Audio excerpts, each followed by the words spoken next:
So what can teachers do to motivate children in their classrooms? It's a question that gets asked a lot by teachers and by parents. Often they come up to me saying, Simon, how do I motivate my child, or how do I motivate this class, or how do I motivate this whole year group? Interestingly, it's the wrong question. How do I motivate someone else is wrong, because it's based on the idea that someone else's motivation is something that you control and can do, whereas actually motivation is an internal thing. The question they should be asking is, how do I create the conditions that lead to someone being motivated? Everyone is motivated. When someone says to me, I've got a really unmotivated child or pupil, it's not true. Everyone is motivated. Everyone has motivation in them. It's just not motivation to do the things that you want them to do. Some children are incredibly motivated to not do the work, and they'll do anything to avoid it. So everyone is motivated. Although I did once have, when I said this in a group, I did have a lady put a hand up and said, you haven't met my husband. So I don't know. She said he wasn't motivated for anything. But I would say everyone is motivated. So the key is, how do we create the conditions that allow the children to be motivated? And to some extent, we can externally motivate. We'll use rewards and consequences. But actually, they've been shown to not increase engagement or motivation. So if you reward a pupil for doing something, then if you take the reward away, then they'll stop doing it. So you haven't created a desire to do it. And I suppose the theory that I like best is one called self-determination theory. It's got a long tradition now of over 30 years by two researchers, Deci and Ryan.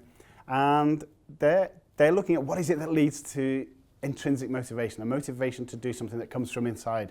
And they say there are three conditions for all of us at any age through our life that we need. The first condition is we have to feel connected. We have to feel affiliation, which means we have to feel there are people that we're part of a group, that people care about us, that there are people there we can trust and have empathy with, that we're connected somehow into the values of a project or an organisation or a school. So we have to feel that sense of connection. The second need that we have to have met is a need for competency. We have to have an awareness of our strengths. We have to have an awareness of the things that we're capable of doing. In order to be motivated to do anything, we've got to feel able to be able to do it at a simple level. So a lot of, going back to a negativity bias, a lot of young people are very aware of their weaknesses, but they're not aware of their strengths and competencies and what they're good at and things. So we have to build that. And the third one, which is probably the most vital of them all, is a sense of autonomy, a sense that we are in control of our own life, that we make decisions, that the decisions we make matter, that we contribute. And so for instance, within classrooms, often children, they lose all that sense of autonomy and they get surveillance, do this or else, or you should do this, rather than what I would call autonomy support. How do we help them make decisions? How do we help them have a voice, etc.? And so when people talk about how do I motivate children, really they should be saying, how do I create the conditions? And the conditions are, how do I create conditions in which children are really engaged, in which they're in this concept called flow. Flow is where you are so immersed in what you're doing, that time kind of dismisses. You don't have any worries, you don't have any concerns about anything because you're so focused on it.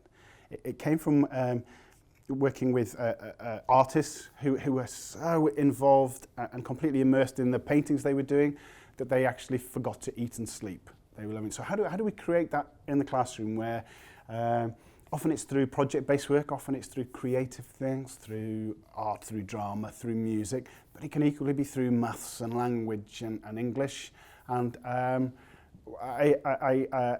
had an example recently where a young lady who was, she had lots of troubles, lots of anxieties because of family issues, but she liked to dance and she danced 3 times a week. And she said to me, when I step into the dance studio, then I'm just a dancer, and the rest of that doesn't happen anymore.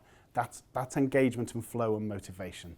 So it's not how do we motivate people, it's how do we create the conditions in our classroom, how do we set up the curriculum that allows children to be the most engaged, and that's through giving them a sense of connection, a sense of competency, and a sense of autonomy.